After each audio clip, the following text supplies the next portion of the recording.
Hello and welcome everyone. I am Andrew Tropin and I'm friend open source software developer, author of Guix Home and RD projects.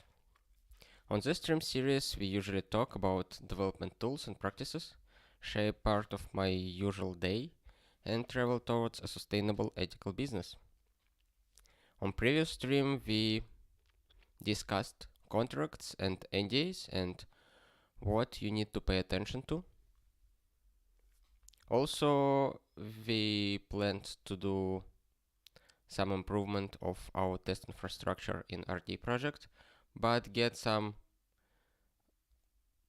unexpected problems with REPL and load passes. And didn't done too much work on test infrastructure. Today we will have a brief talk on Nginx. Also, we will update OBS package in guix repository, and also we'll figure out load pass problem, or at least we'll play around a little bit and make some steps toward fixing this problem. For people who are not very familiar with Nginx, it's a web server similar to Apache, but appeared a little later to solve 10K problem, which was not possible to solve with Apache at the moment. The 10K problem is about creating 10,000 connections to the web server and without putting it down. Igor Sosoev was working in, I don't remember exactly, probably in Rambler company, and he was working as system administrator and wrote Nginx for solving this problem. And later Nginx became so popular that it serves around half of the web right now.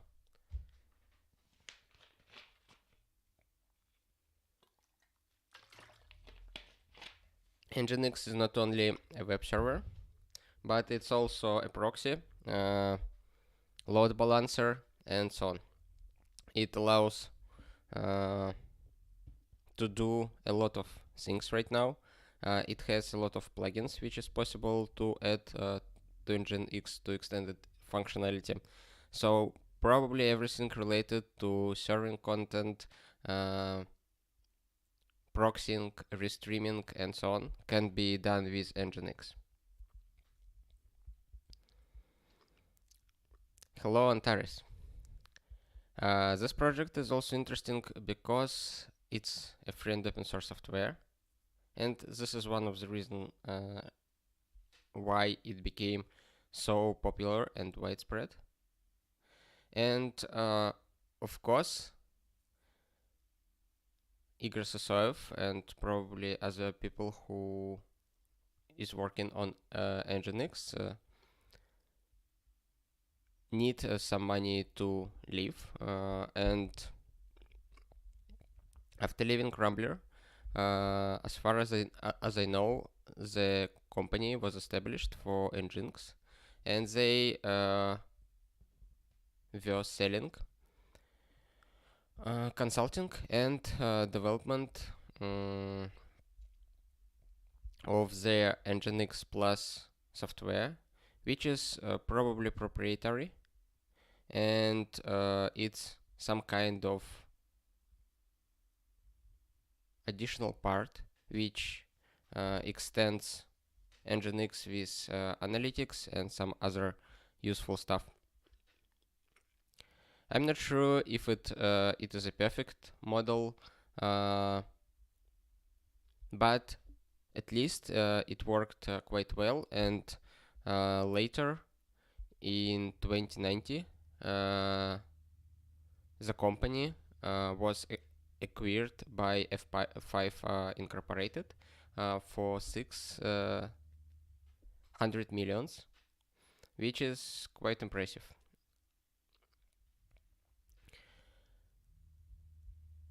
And we can see that this model can be quite effective for even free and open source software, but it involves distributing some parts as proprietary software, which is not very cool. But still, the project itself is quite great, and open source part of it is absolutely functional and provides almost all needed capabilities for small and medium projects. So I would like to use it. Actually, I already use it for many purposes, and a few of them is serving static content, like my site that you probably saw already for restreaming. I restream using Nginx. Also for terminating SSL, um, for making forward proxies. Uh, Probably you know that in Russia there are a lot of problems with accessing internet. Some projects are not accessible because of government blocking access to them, and some of them is not available because of the DOS prevention techniques, which leads to restricting access for IP ranges for many providers in my country. And this is why to access guix sites, and guix substitutes, it's sometimes requires to do additional workarounds. And one of the things I do with Nginx, I serve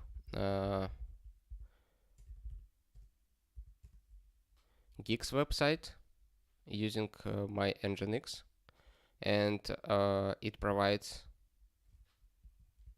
access to CI and site and the documentation for people who don't have access to original domain.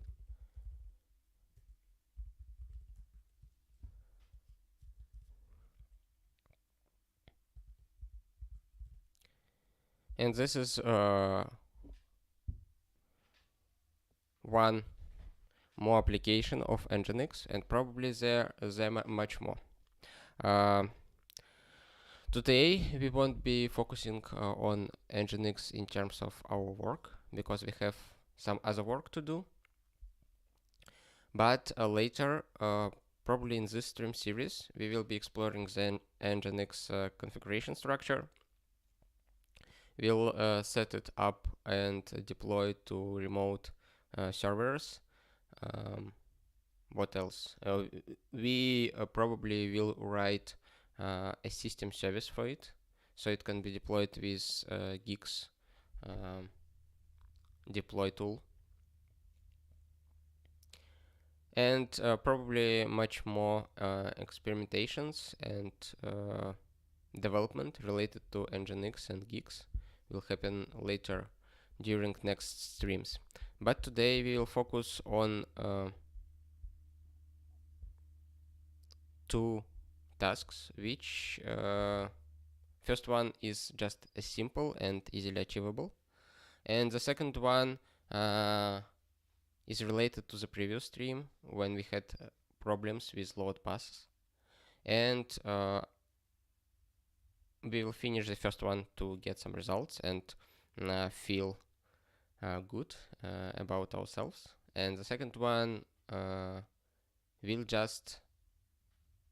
be just a task which are not very interesting and funny to do, but we will need to do it anyway to keep working.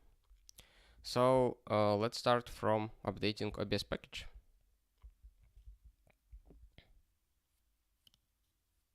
Antares says that he uses CI guix Tropin for himself.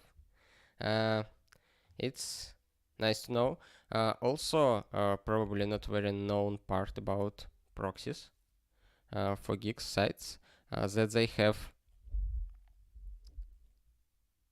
mirrors in Yggdrasil network, and they probably available on CI, guix, YGG, Tropin.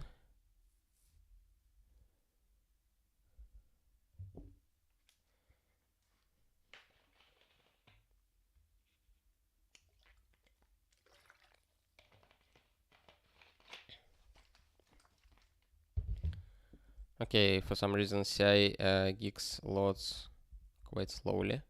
Maybe guix YGG will work faster.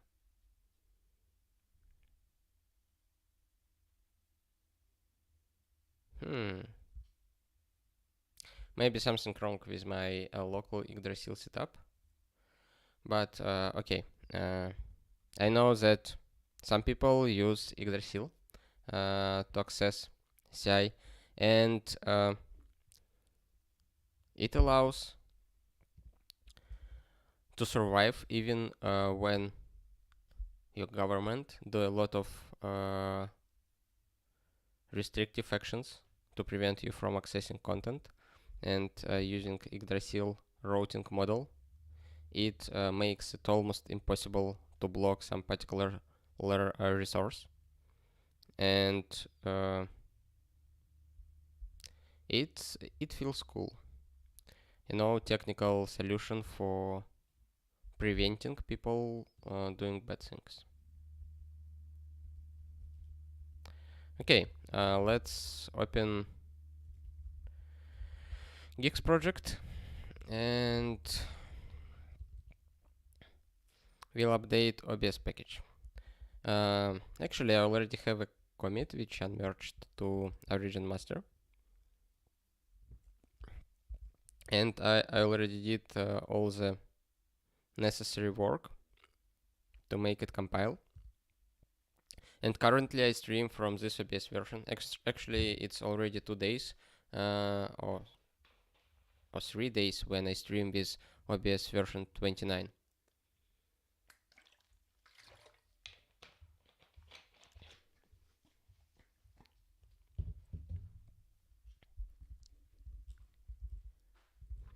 The way I usually update packages, I do a local change. For example, I add them to RD source code and rebuild my home configuration to use them. Or I build them in guix repository, in local checkout of the repository, and launch them by the full path, as I do for OBS right now. You can see that right here I just call OBS with the full path, and I test if it works for a few days or maybe weeks, and later merge it. So it's one more example of dogfooding. And I encountered maybe 1 or 2 seg faults with this version of OBS, but I had the same seg faults in a previous version, which is 27.4, I guess. That is why I decided that this update of the version brings new functionality, improves some parts of the interface and how it looks and so on, but doesn't introduce new problems, at least obvious problems. And as you can see, the interface of OBS looks slightly different and slightly more polished. Also, if I change the position, you can see now that it shows additional information, which makes it a little easier to work with OBS sometimes. Okay, we have OBS package. What we did here, we can open our patch and see what updated. Obviously the version was updated and the hash of the source code for this version was changed. Also we enabled or disabled two features during build time. It is a new features which for some reason can't be enabled right now in OBS, in Guix, because some dependencies are not packaged yet or something else. And also we added a few more libraries, a few more dependencies to make new other features be compiled and enabled in a new OBS version. That's it. Not that much. The process looked very basic. I had eShell and I did update to the version, and after that I tried to build OBS. It failed with some errors. I explored those errors, found out missing dependencies, and if they exist in Guix, I added them to the inputs, and if they doesn't exist, I either need to pack them, or I just disable features that require such dependencies and build OBS without these features. And here I didn't package any dependencies for OBS, so I just disabled a few features required additional effort. And now I need to see a commit log for this file. And here I will find OBS. Actually, previous update was done by me too.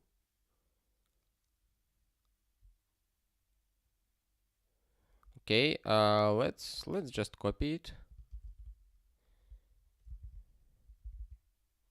Let's go back to our commit and let's insert the message we had. Here we have arguments, migrate from true, false to on, off. Actually, disable new mpeg ts output and aja due to missing dependencies.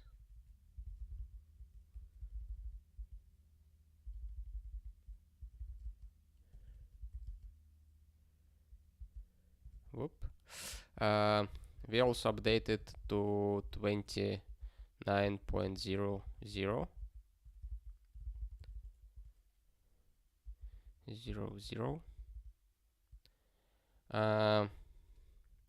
Also remind me to check the mailing list for patches related to OBS. Maybe someone else proposed patches, and we need to address them too. Here I expand the context of the patch to see which inputs was added. And here I see that we added everything to just inputs, and that is why I say add lib okay, libva, and we'll see.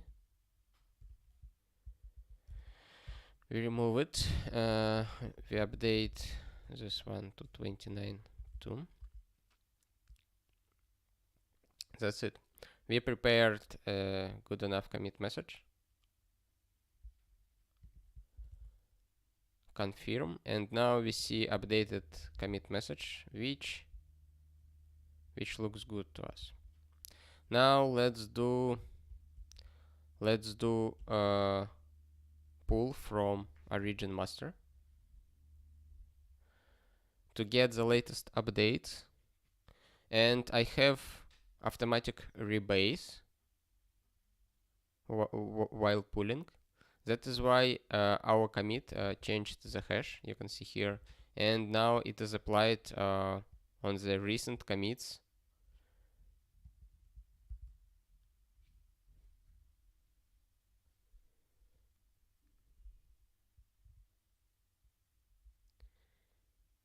Which was committed just a few hours ago.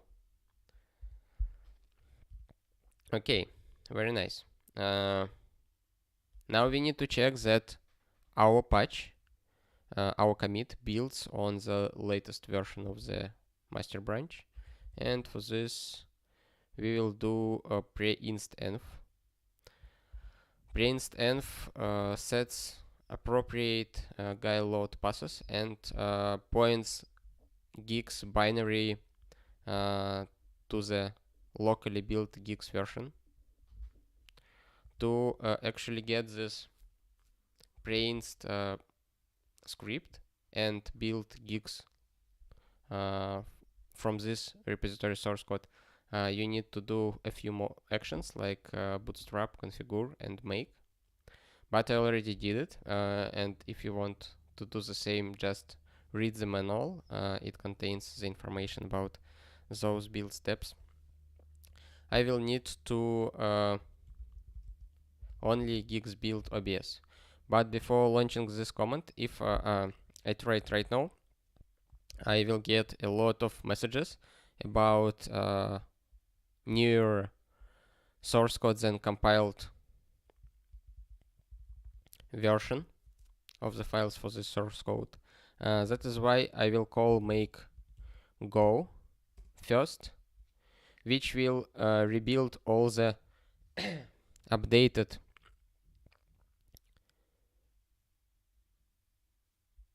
files, and we will have the latest compiled version of these files.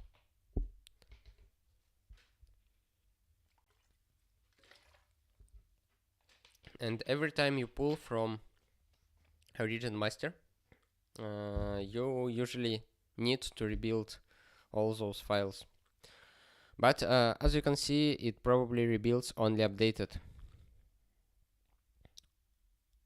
packages or files, not always packages. And as you can see here, it gets from 0% straight to 50%, and this process is quite fast because it doesn't rebuild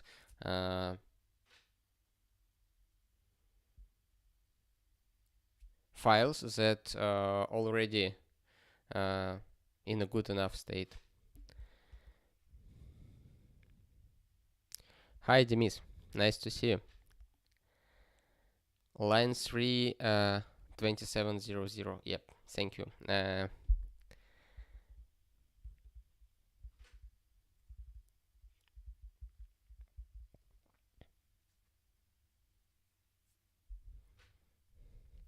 While it builds, let's open email client and let's search for what? OBS tag guix.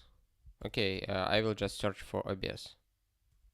Oh, that's a lot of messages here.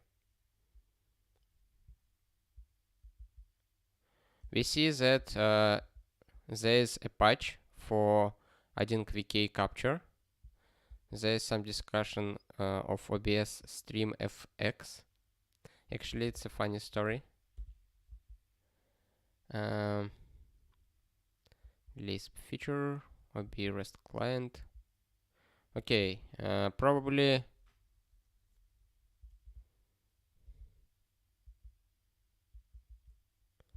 let's make it more precise. Subject OBS.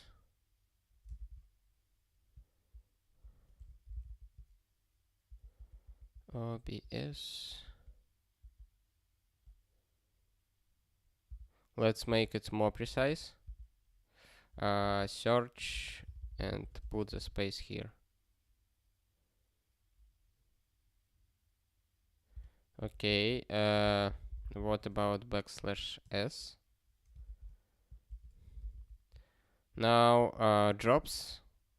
We don't have messages which contains jobs or something like that, and we now have only messages which has subject with OBS. We still have obsolete and other unnecessary words. But we can do more precise search by doing things like this. And now we have very few messages. I expected a little more. Probably it is because we don't match something like this. Okay, this one was good enough, and let's just check for OBS related updates. The patch I did a few one and a half year ago was the latest patch for updating OBS.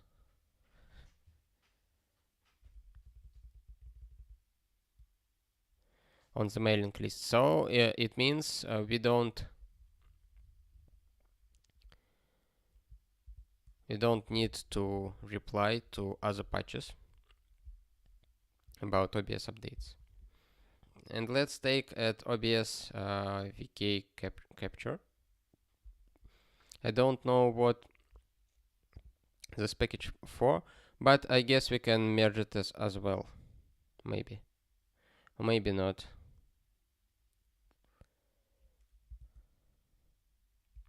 We see that our files were rebuilt, so let's rebuild OBS.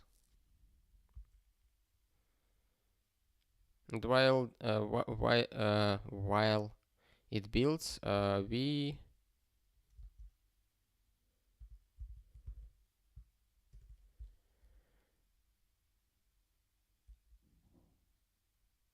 can take a look at OBS VK capture and reply to Maxim Yanev comment. He's testing message outputs and it doesn't work. Where is my comment? The chat overlay works only for IRC. You can see here IRC. Also, you can open Tropin/stream.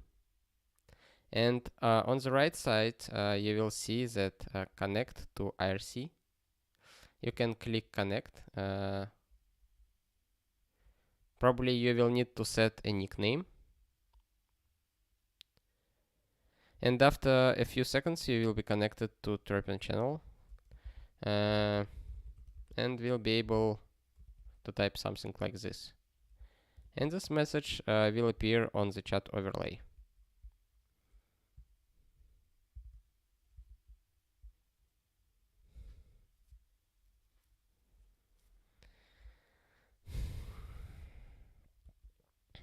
Okay, while OBS builds, let's take a look at OBS Linux Vulkan OpenGL game capture. Okay, it sounds cool.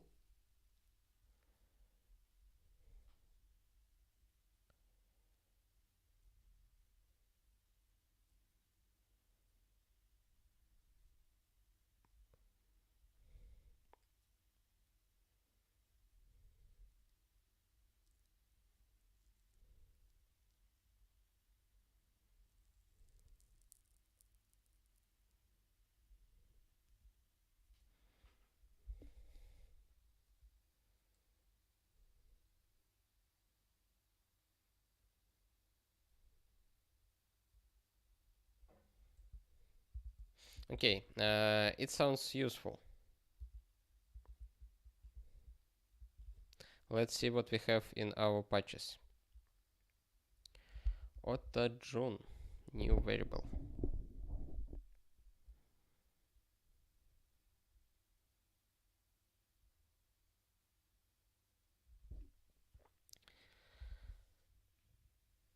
Maybe someone can ask why we do so unrelated things like updating OBS, merging someone's patches, while we need to do some hard work to get results, to make contracts, to improve our business and so on. The answer is simple. Uh, when I don't enjoy process, it becomes much harder to me to work and work productively. And on the previous stream, I was frustrated and tired and decided to finish stream earlier than I finished something meaningful. And today I try to get more fun out of the process, to get more enjoyment and to become more productive later.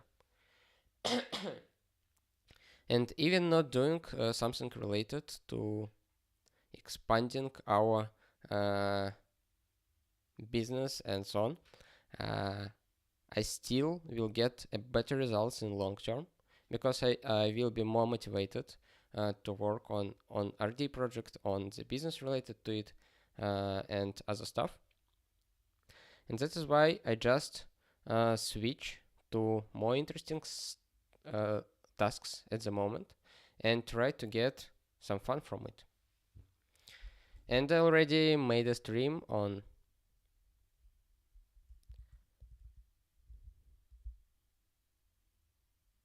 having fun and explained why it's important. Not very detailed explanation, but still.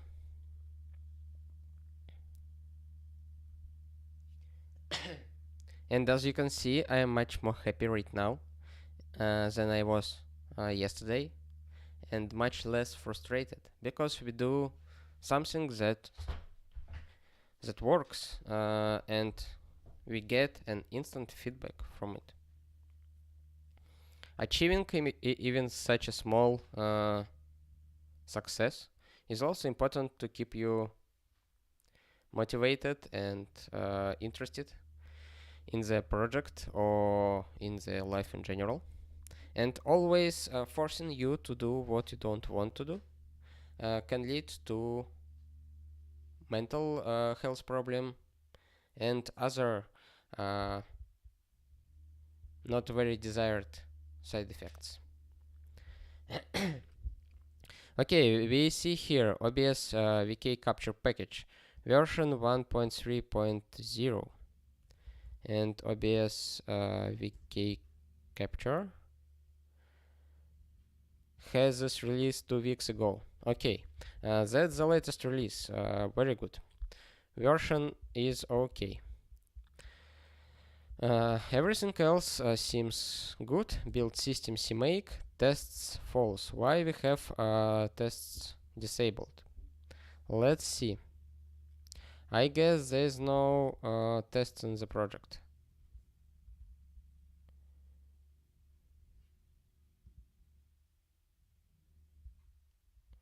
Probably I'm right.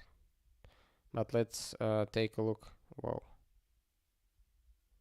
It's CMake list.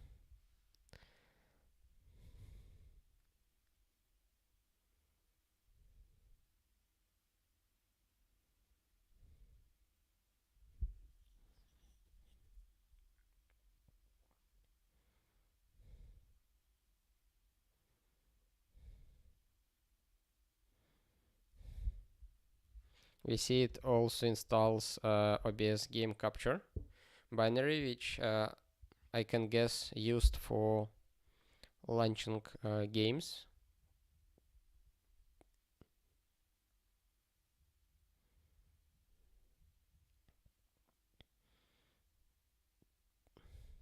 Nothing too much interesting here. It seems everything is okay. We probably need to comment out the test disabled because they are not present. Also, dependencies: Mesa, OBS, libx11, libxcb, Vulkan headers, Vulkan loader, and Wayland. Sounds good to me. Now let's check synapses. OBS plugin for Vulkan OpenGL game capture on Linux. Looks good to me. This OBS plugin lets you record blah blah blah code OBS game capture. Looks good. Now we have patch version 2, which updates homepage. Which right? I was curious what this repository for. Probably the definition of the package was copied from the package and homepage wasn't updated.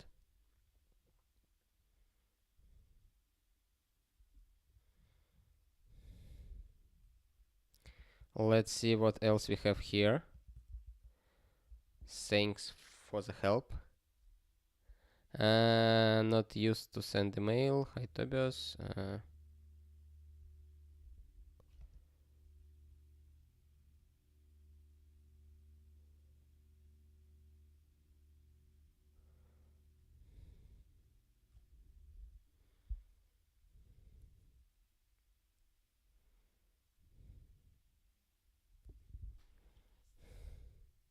Okay, what we need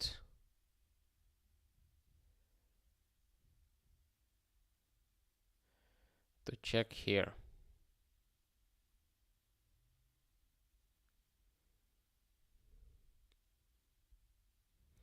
We need to check that we add a comment about tests, and that's it. Oh, we see OBS was built, and also I'm almost sure it will run successfully. Let's get back to our patch.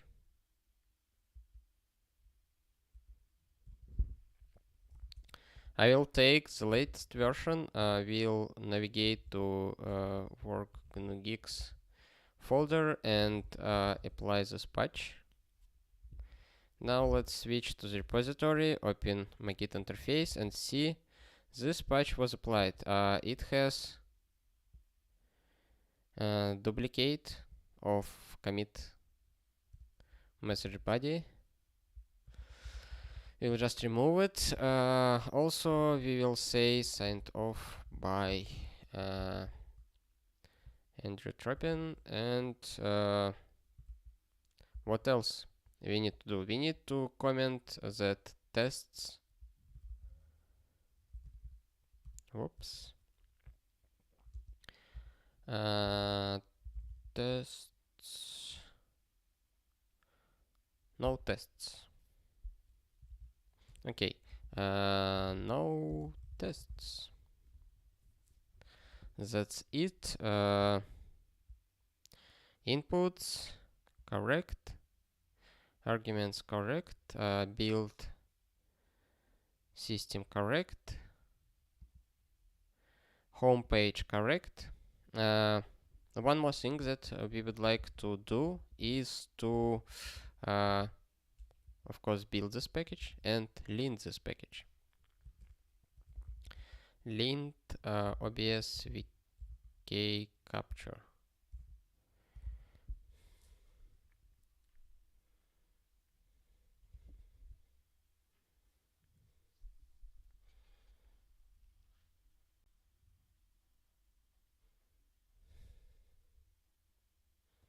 It will let us know if something bad is about this package definition using some automatic tooling.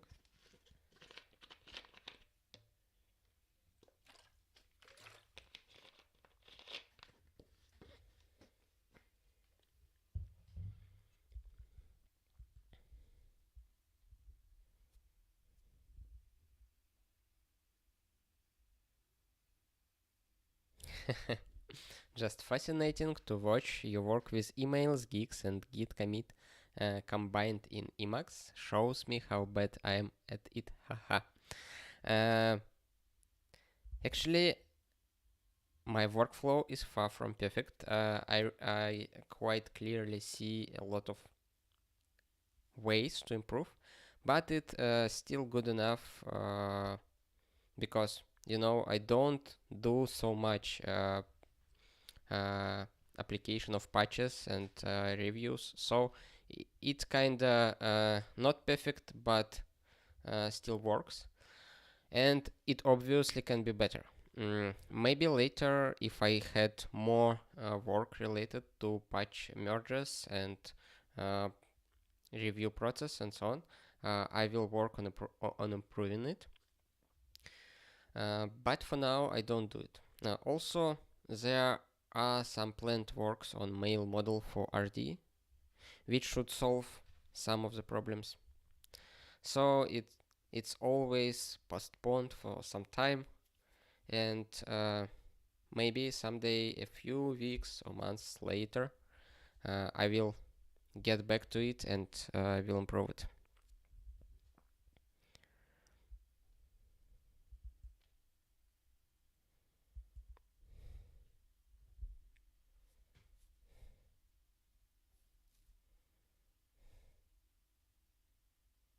Also, there is debugs used by Guix project, and the way I use it, I usually just send an email to control debugs address to close the issue, and it's almost it I do with debugs, and it's not the perfect way uh, to interact with it, but it still works for a small amount of patches. Maybe this is the reason why I merge 1 or 2 patches per week, while Ludovic, Tobias, and other people merge dozens of patches per week.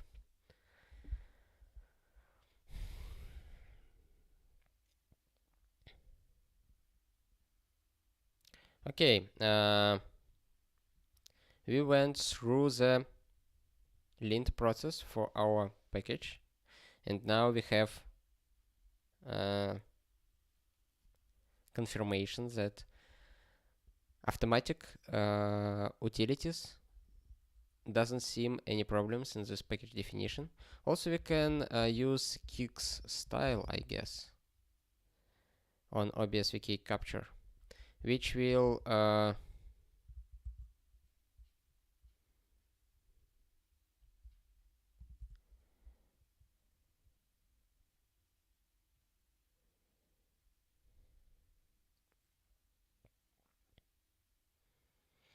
update the style of the package.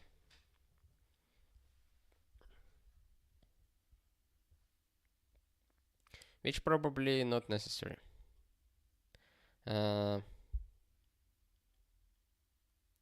automatic pretty printer is quite good, and it resides in guix read print model, but you know it's optional thing, so we can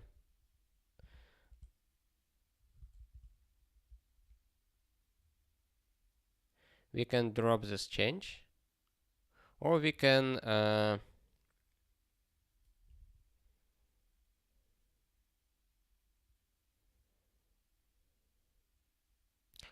keep it. Let's keep it. Just stage it, use commit extend, and now we have those changes incorporated in the original commit. And now, what can I do?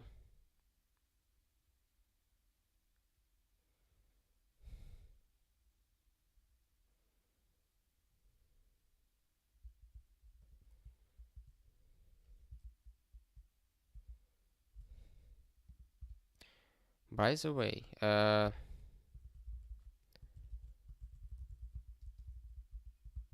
didn't update copyrights.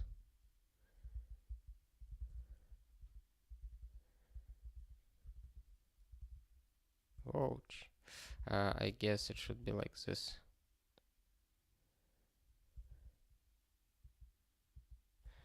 Update copyright.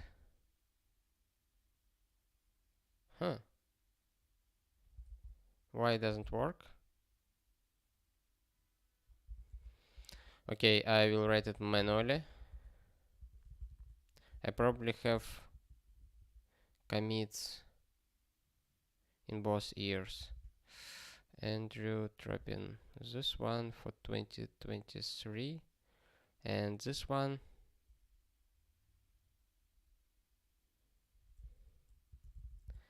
Andrew. Okay, it doesn't search. Oh, I see. 5 months ago. Okay, that's right. Why I did it separately from the commit to show a simple trick in Magit interface, which allows to add those changes not to the latest commit, as we use with commit extend, which basically a commit amend. Here we see that command called by Magit was commit amend no edit. Now we will use those staged changes and we'll add them to our update OBS commit. And to do it, I will use commit instant fix up and we'll pick OBS update to 2900. And you will see that the hash of this commit was updated. And now we have copyright update here. Very nice. We have our OBS. We have new OBS VK capture package. Let's check that the content that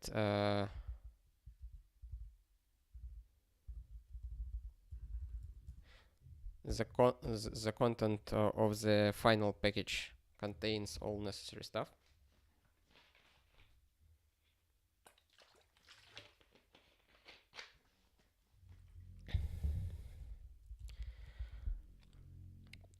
We have a bin directory which contains game capture, GL capture, and VK capture. We have lib with OBS plugin. We have a few more libs probably also needed, and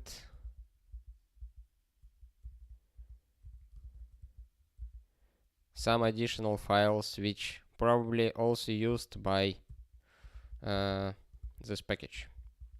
Cool. It seems right to me. I won't be checking if it works. I don't have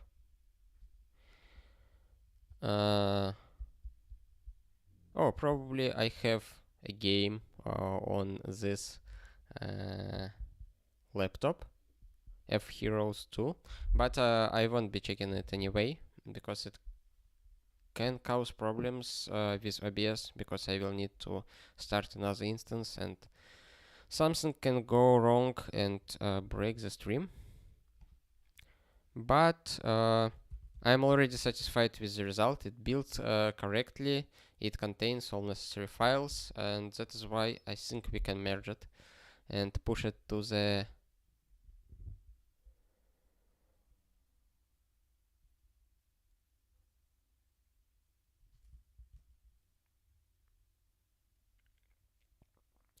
master branch of the guix repository. We see this thread looks like this.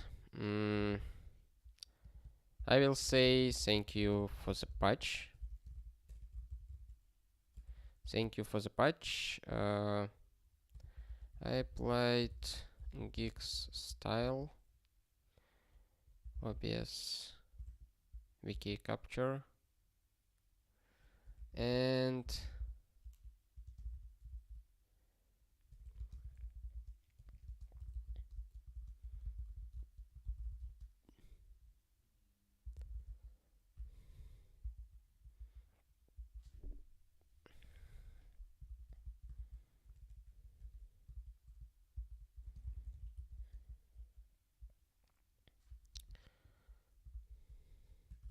let's push it.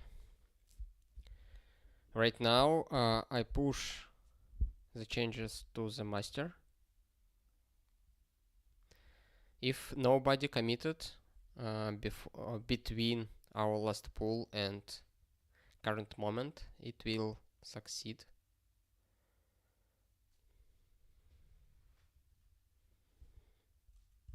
And it seems someone already updated the branch. So I will need to pull one more time and take a look at commit hashes.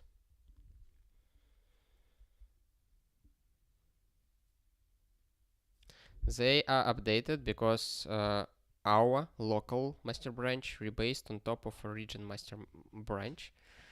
And now, ideally, I need to rebuild both OBS and OBS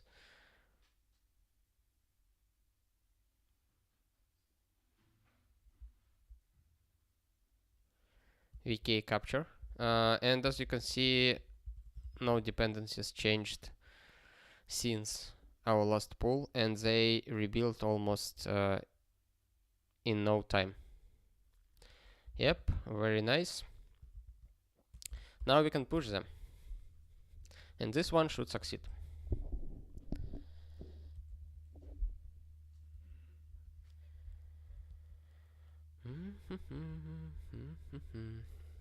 As you can see, a lot of notes about outdated source files. It's because we didn't rebuild them after we pulled latest changes from origin master branch.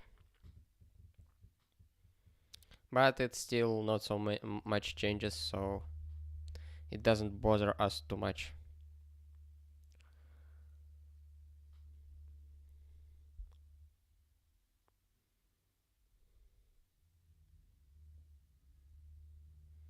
Okay, it was pushed to the remote branch, and that's great.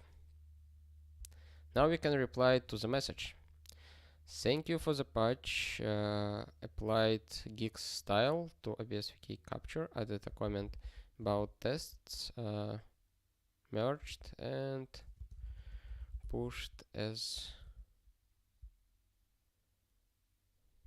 Yeah, see you later, Demis.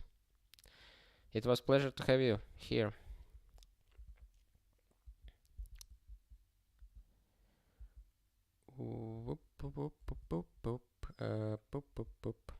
I need the commit.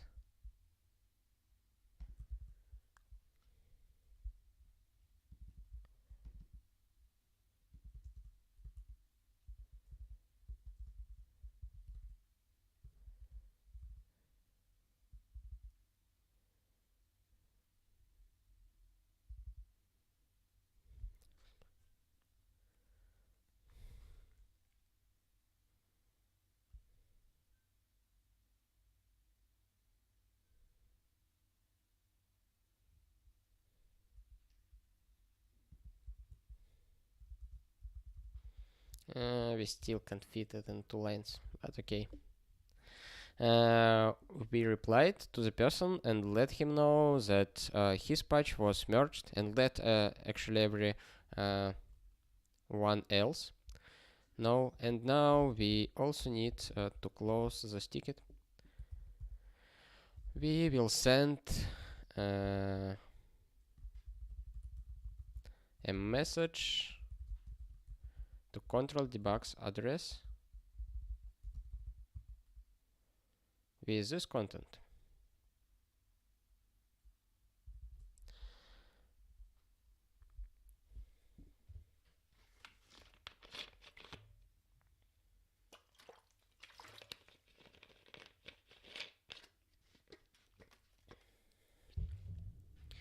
That's it.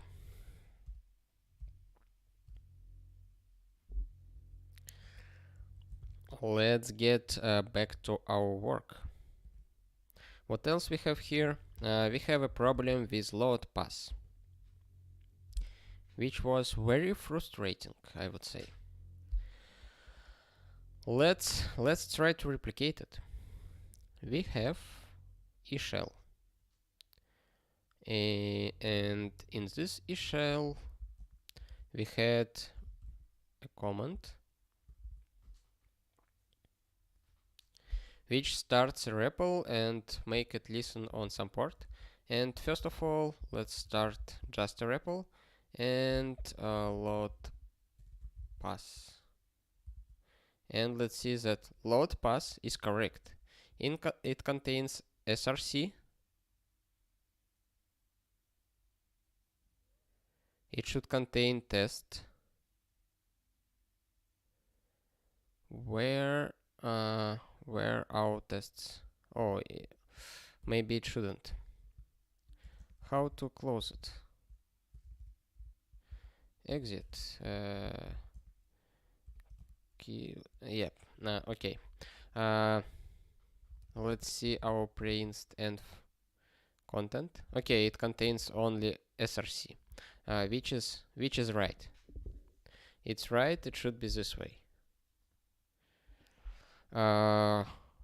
Okay. Now let's add minus l and add tests directory to the load pass. Maybe it should go after REPL. Cool. Load pass. We have src and we have tests. Very good. Very good. Very nice. And it is correct. Very, very correct. I like it. And if you do something like, let's say, rd tests test runners run project tests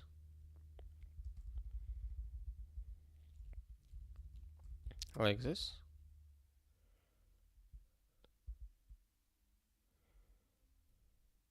Has no public interface. Let's check rd test. Okay, okay, it was a small mistake.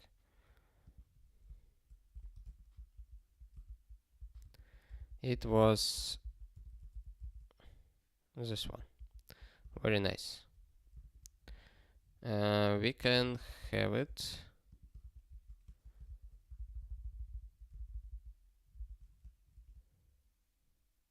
Actually, I can show you another trick. We have a variable which contains a procedure, and now we can call this procedure like this.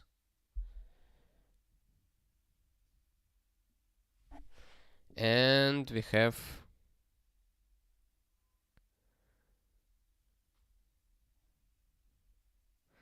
it failed. We started our test runner, and we see the output which says project tests. And after that it fails on canonicalize pass, which got f while expecting string. Let's see.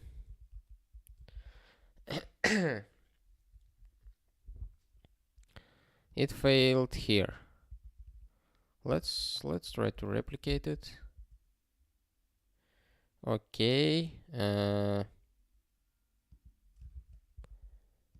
Let's try to see it. Model file name tests rd test runners.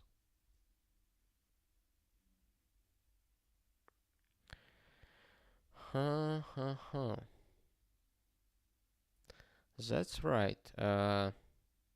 That's right. I mean, search pass, load pass didn't find this file because, you know, the search pass contains only this part. And the reason this code worked before, because of some mystery. And this mystery means that our load pass was different. Let's do something like this. Instead of using model name, we will just use test runners scm. And now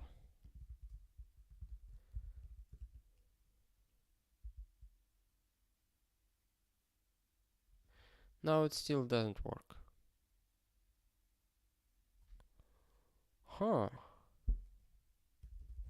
Load pass is right.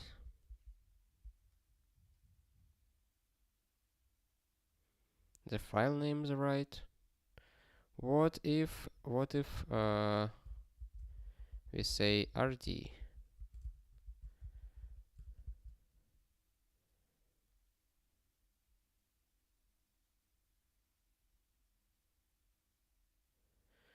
Okay.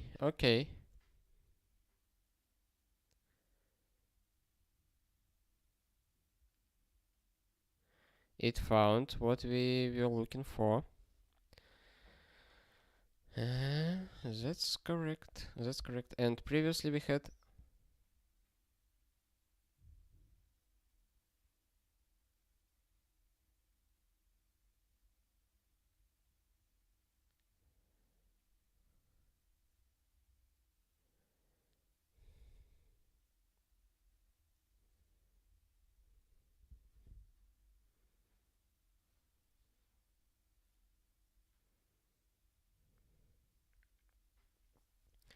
why it says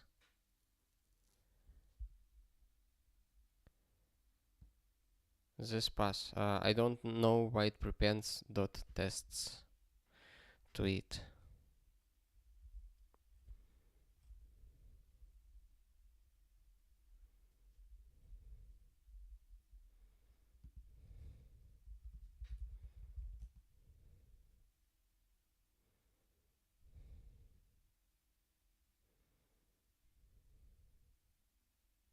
And let's just do the same, but for, let's say, RD features SCM. Okay, it says src RD features. It's probably give you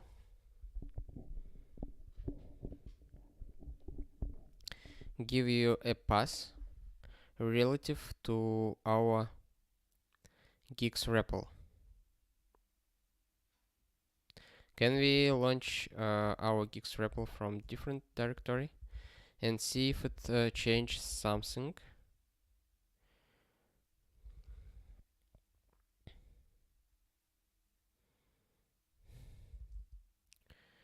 We can go to this directory and we'll use rd pre-inst env rd examples target profiles guix what else bin guix REPL -l rd tests.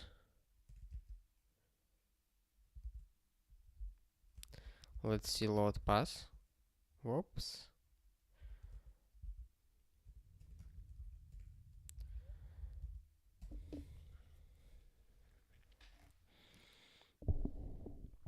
We see rd tests,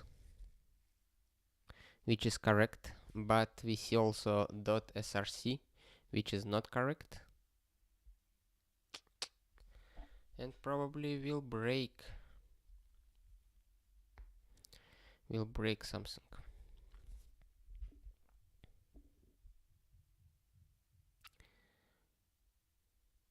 Our pre-inst implementation is not supposed to be called from a different directory. Okay, let's not use it. Let's just specify our load pass -l.rd_src, and let's see load pass. Okay, we have src and tests, and now let's insert this code. Okay, it returns the path relative to our REPL process.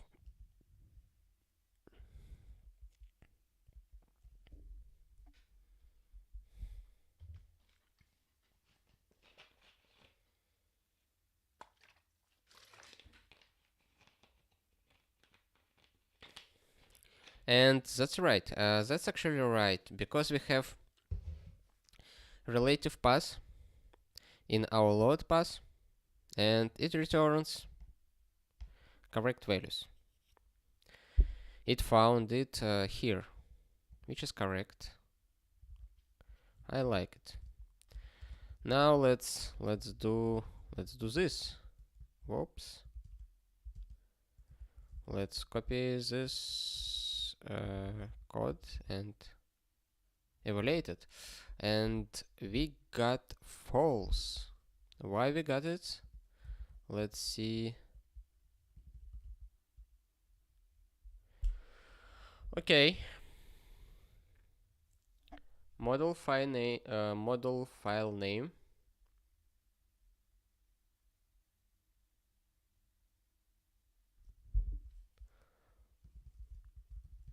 returns already pass,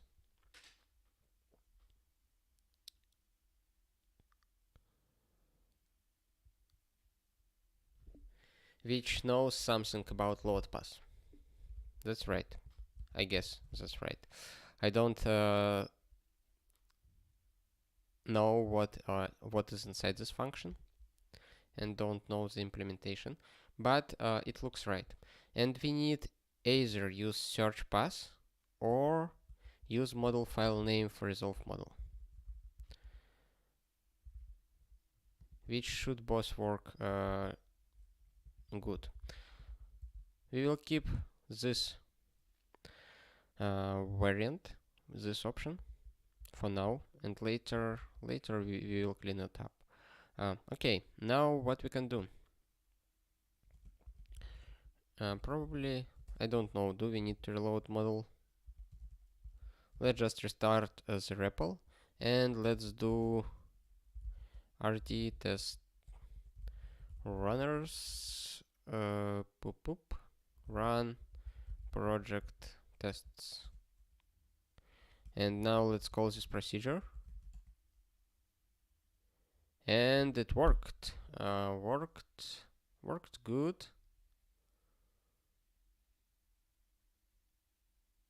Without any errors. We have init test, we have Lisp test. What we have in Lisp test?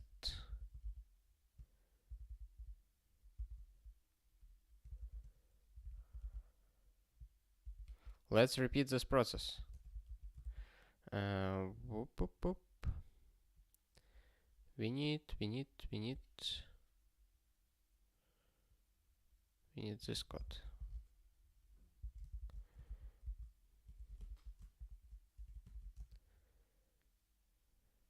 We see all tests work. One more thing. Do you remember that we have some strange issue with pretty print, ice9 pretty print? Let's try to reproduce it today.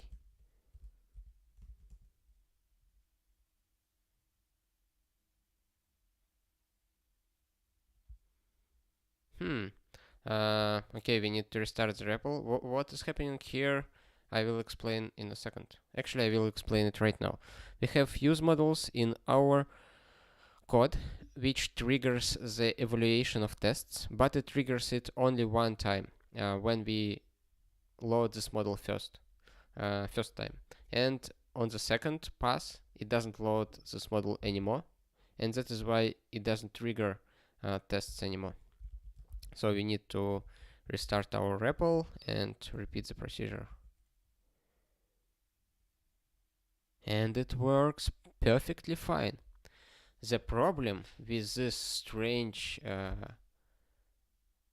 crap happened with ice9 pretty print export is probably related to load passes somehow. And now let's find out why we have a different load pass when we connect to the same REPL with Geyser connect.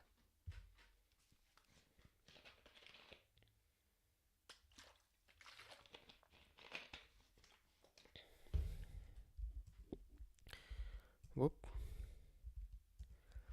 Let's start the same REPL, but let's say TCP listen. And now, before connecting to it from our project, let's open another emacs instance and call Geyser connect. And let's see what we have in load pass. Our load pass, nice and clean, except src directory for geyser guile, which is okay. It adds some geyser related code here, which allows to do some fancy stuff, and we can explore it later. Actually, it's quite interesting, and code looks pretty clean. We can explore it and make some extensions to our guile REPL using this example.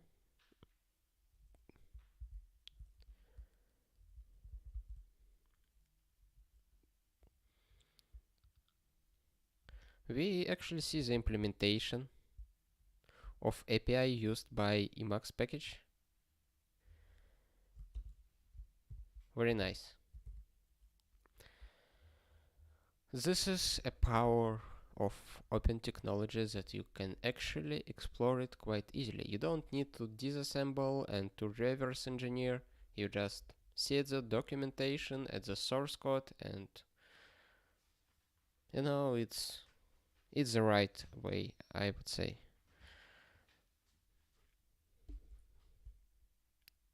It's beneficial for the human society, in my opinion. Of course, I don't have any formal research on that and so on. Okay, let's get out of this REPL. Whoops.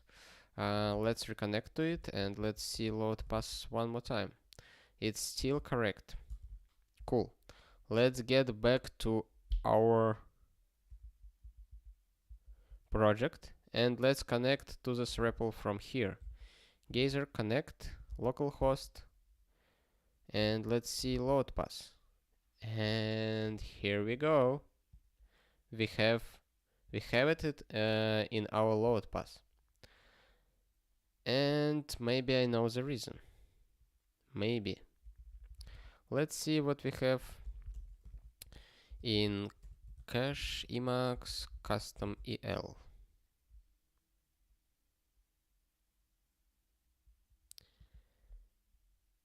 We have save local variables values.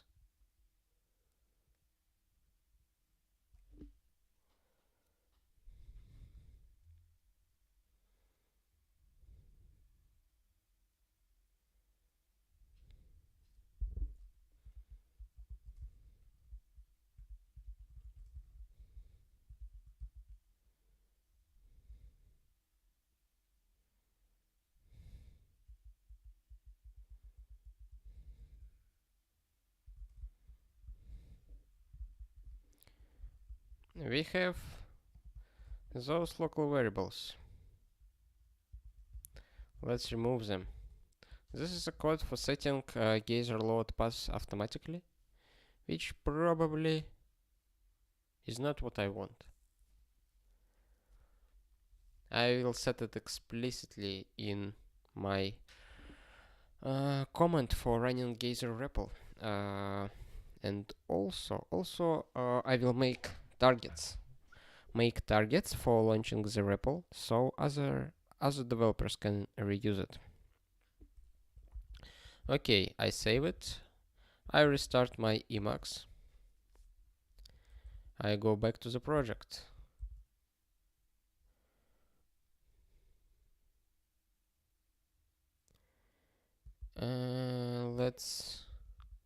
Let's open e-shell. Inside this e-shell, let's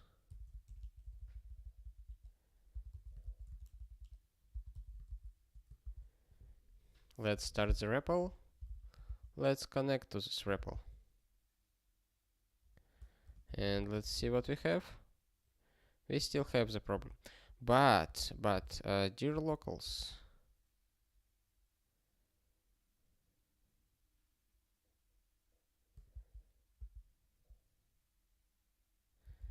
schemod.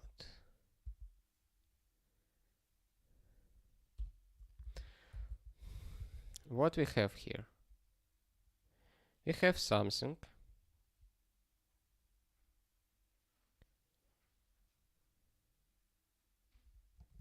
which is already commented and doesn't have to affect anything here.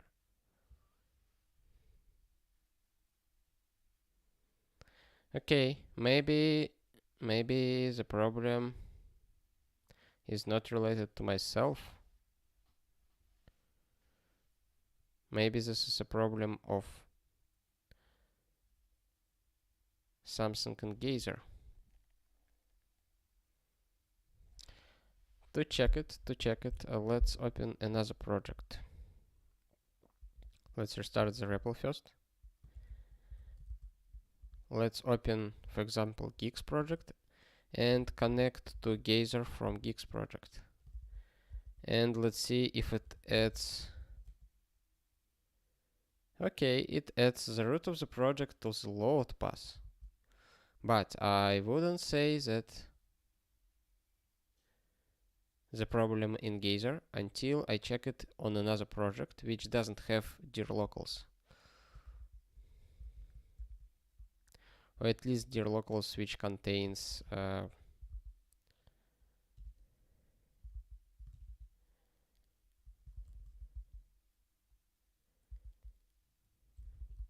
guix artwork. Let's see. Guix artwork doesn't have dir locals, which can potentially do some harmful stuff. Okay, let's do the clean experiment. Work GNU guix artwork. Geyser Geyser connect load pass. Yep, here we go. For some reason, Geyser decides that we want always add the root of our project to the load pass, which is not correct. We don't want it. And this breaks things. Let's fix it.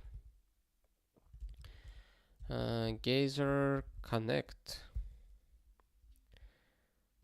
Geyser connect, and let's see the implementation.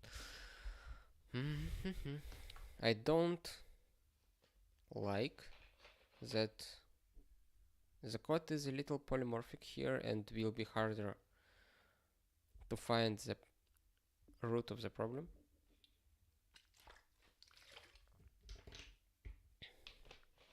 Because the bug can be in some generic code or maybe in guile related code.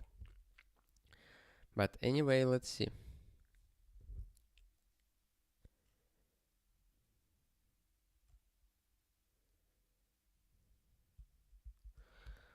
Geyser REPL get implementation.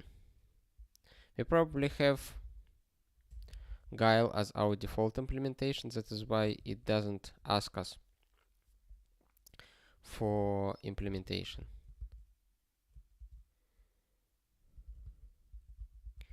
Geyser default implementation set to nil. Geyser connect.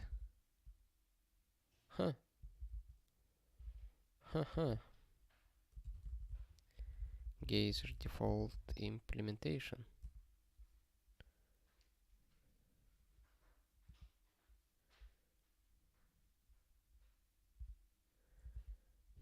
Very interesting.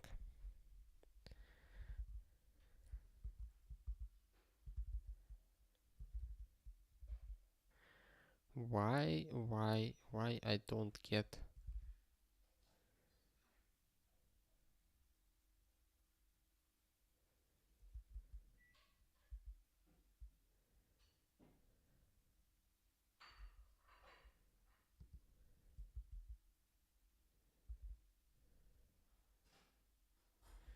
Okay, active implementations.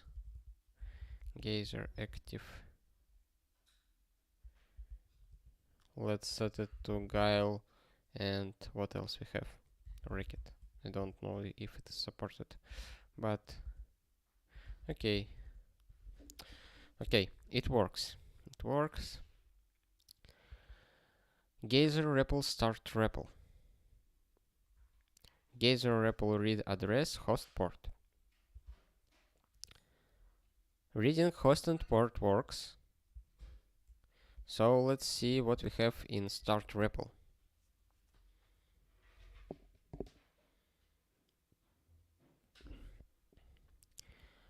Buffer, current buffer, REPL binary, REPL arglist, geyser REPL to REPL buffer. What it does?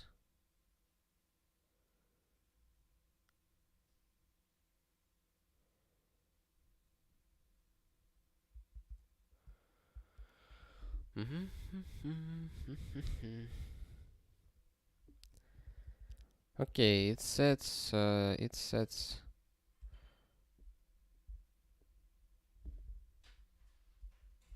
different stuff which not interesting yet. It sets prompt regular expression, debug prompt regular expression, and it seems also unrelated. Set default directory, REPL current project function, default directory, root of the project. Okay. It may be related, but probably not according to the implementation. Save remote data, start scheme, quit setup, history setup,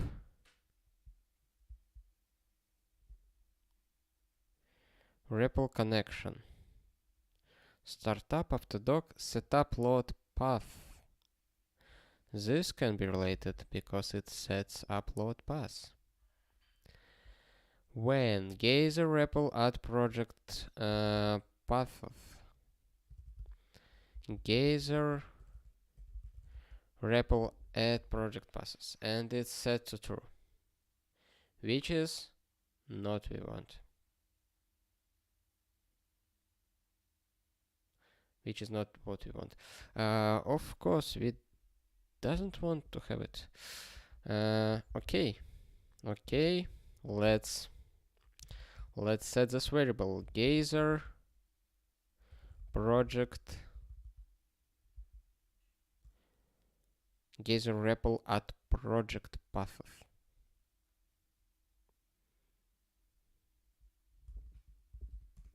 We'll set it to nil, and now let's check our load path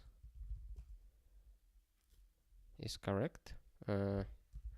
Okay, it has a stale value.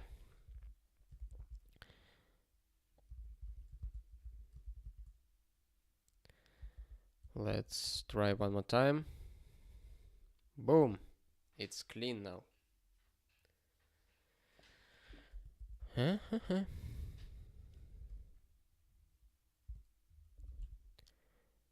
Let's update our feature. RD features geyser. Emacs geyser. Eval when compile. Set Q. That's it. This feature is a little too much geyser guile specific. It shouldn't be this way, I guess. But okay. Probably most people using RD geyser feature uses guile, and someday when someone will decide to use some other scheme dialect with geyser on RD, they will face issues and will report them, I hope. And we will rework this feature because it doesn't look, complete or even cleanly implemented. It should be with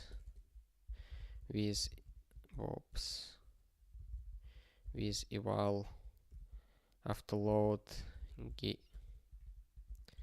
geyser here. And this one is not needed, I guess. Let's see. Geyser impl, geyser impl, geyser guile. Oh, it's not correct variable. Geyser project, geyser project. This one is correct one. It's in geyser REPL.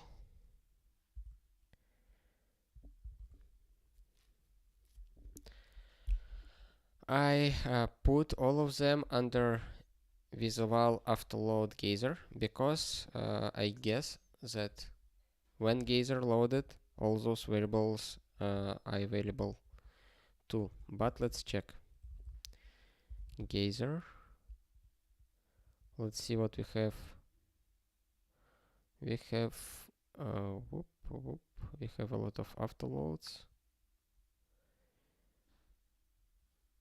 Mapc, custom add load,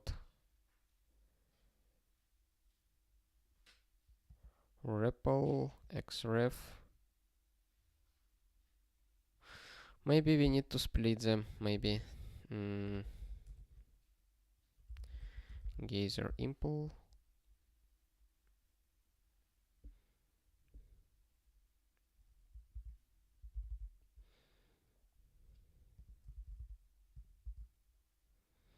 Okay, let's split them.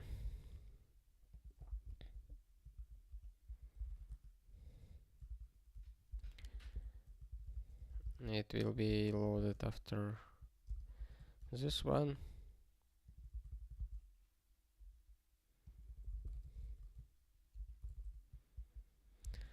And that's it. That's it. Let's reconfigure.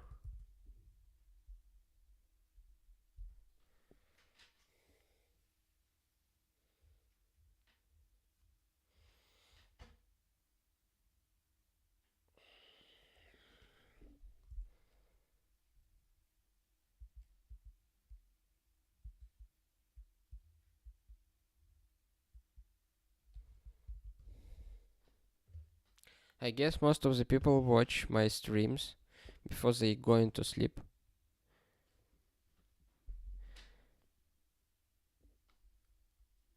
I guess it's really boring and maybe calming to see how I write programs and explore Emacs packages and guile source code. So they just enable the stream before they go to the bed and get a sleepy mood quite fast.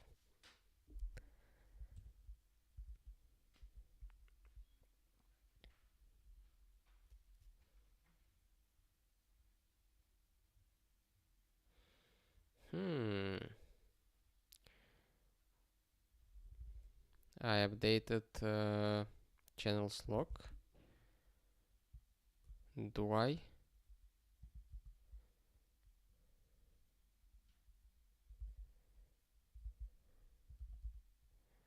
Let's see. Let's open terminal and cd examples. Guix describe here.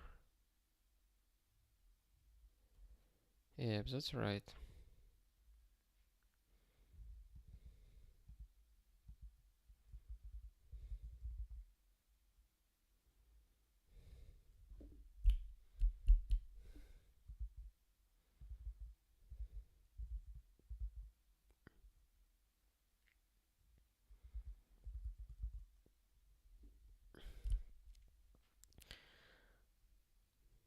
It seems that I updated, the modification time of channels log as same file, and that is why it rebuilds.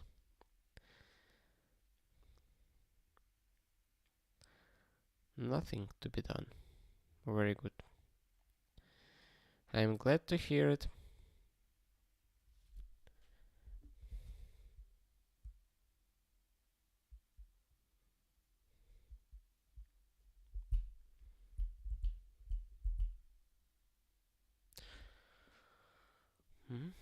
I think that we will finish our stream soon. So if you have any questions, please ask them. If you have any comments, please write them as well.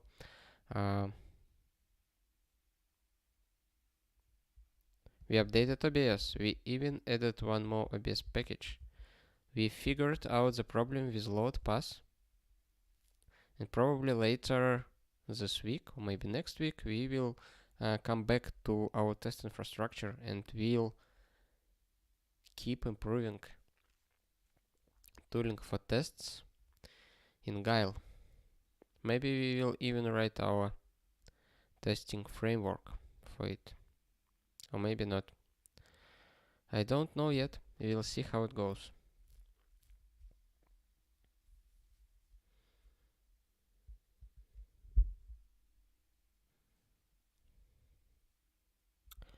One more fact about Nginx.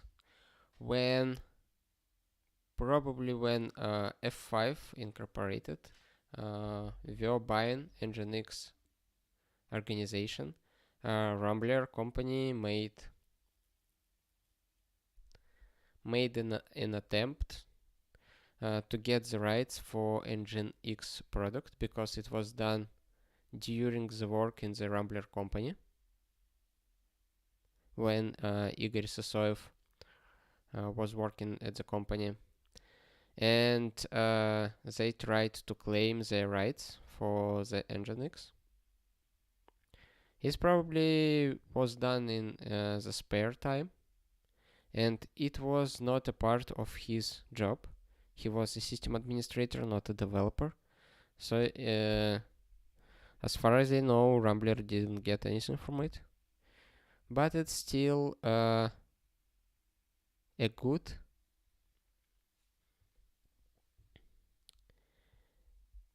explanation, good example why you would like to read contracts and see what is written inside them. On the last stream we talked about contracts and NDAs, but it's one more example of probably not the best behavior as a human being, but kind of expected behavior as a company to get most profit out of their workers. And even after a few years, when you already finished work in your company, not your company, in someone's company, and already doing some other interesting stuff, they can came and claim rights for your work and ask you to share revenue or to give them your project and so on.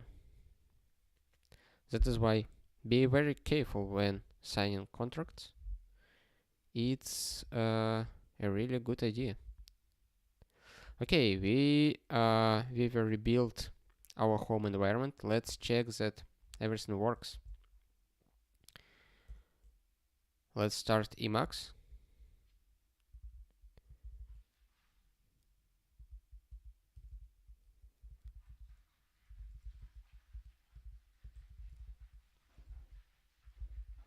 Let's restart the REPL. And let's open RD project.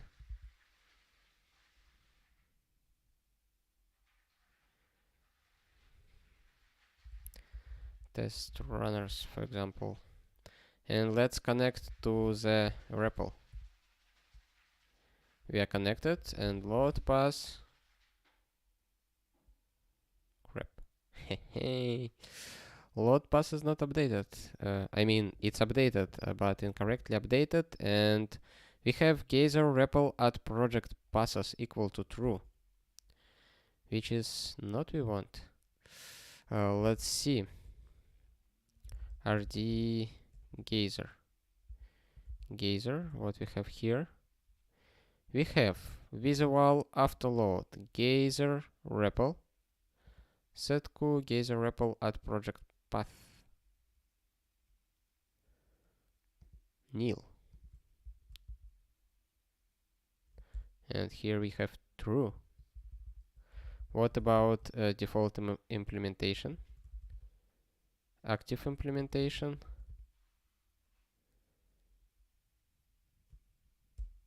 It seems those items are not applied as well.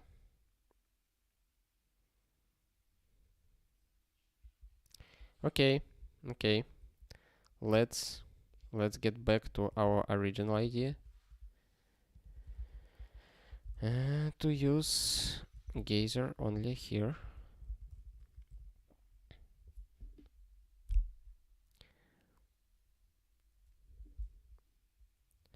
Let's call manually require geyser impl. Whoops. Require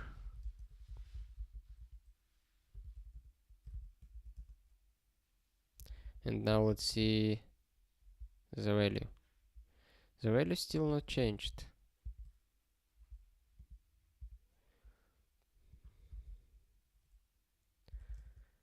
Geyser impl.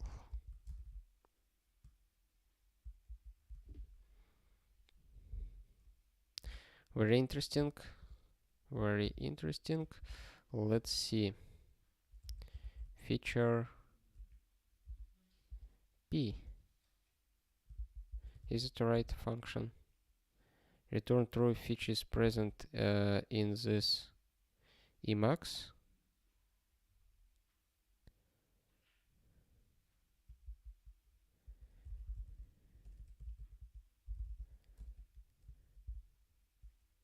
True. What about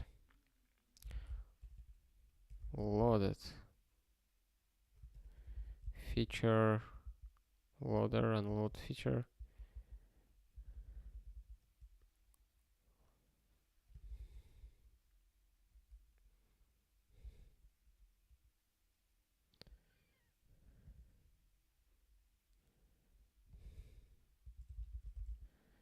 Geyser.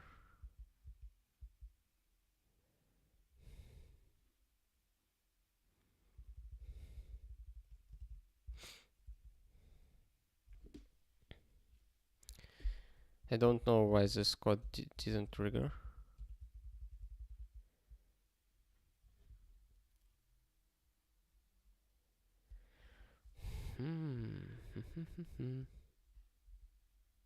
Maybe it is because some strange ways this geyser REPL and other Emacs features get loaded. Maybe this is why. And this is one more reason I don't like imperative programming. You know, you don't know how this code will get to the system, how it will be loaded. Maybe some tricks and workarounds will make it loaded without actually triggering some mechanisms, and all the expectations won't be satisfied. Thank you, Antares. I always hope that something that I talk about is interesting, and something that I do is interesting as well. But maybe sometimes I'm not covering new topics or do some boring stuff that is needed to be done, but not that funny. The way we found today the problem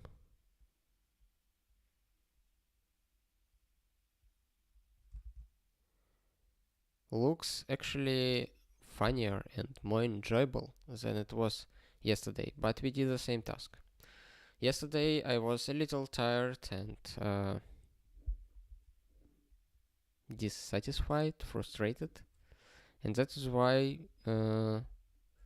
searching and tracking this problem was not so fun as it was today.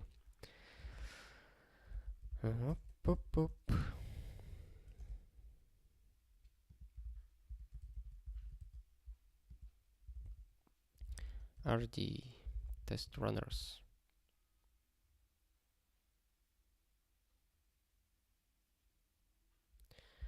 geyser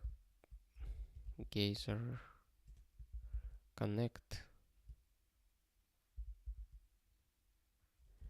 load pass grep.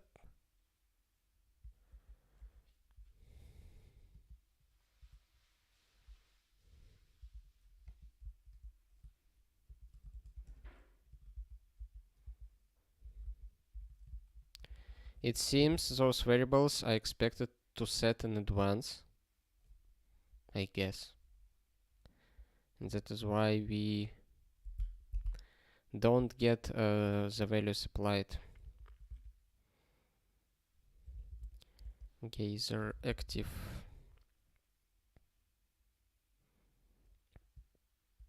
default.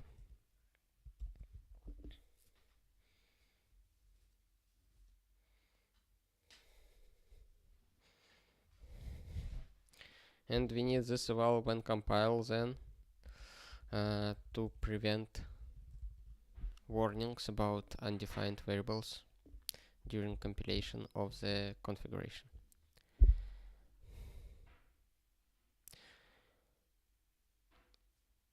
Okay, I guess we don't need to wait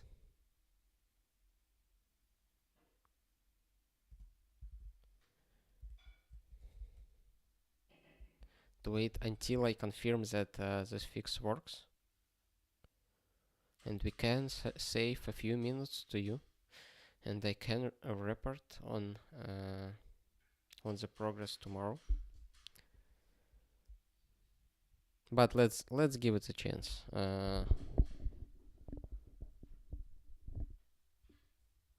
Let's give it one more chance to make our today's stream completely successful. We did all what we planned. I mean, if this fix works, we will finish everything on the stream that we planned.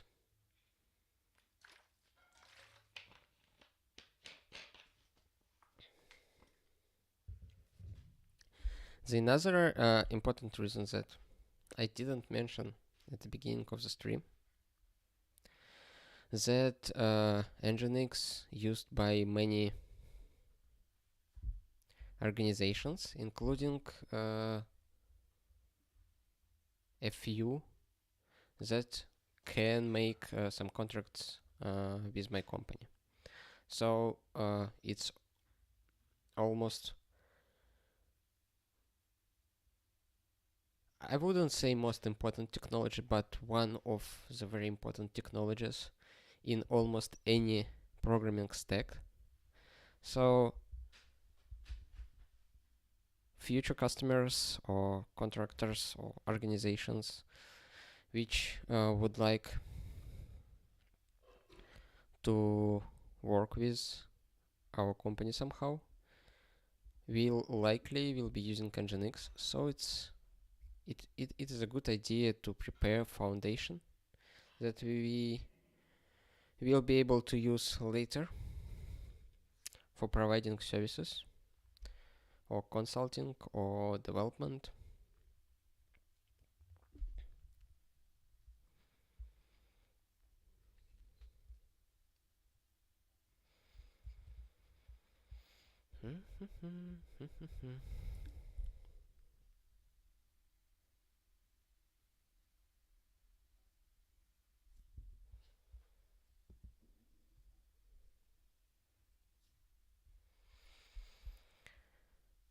We need to make the build process for profiles a little faster. It takes too much time for 200 packages. Okay, let's restart the REPL. Let's open RD test runners.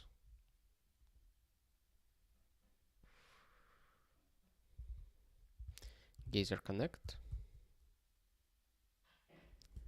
Load pass. Success. Yay. We did it. Okay, as a conclusion, I would say read your contracts and watch the previous stream about contracts and NDAs.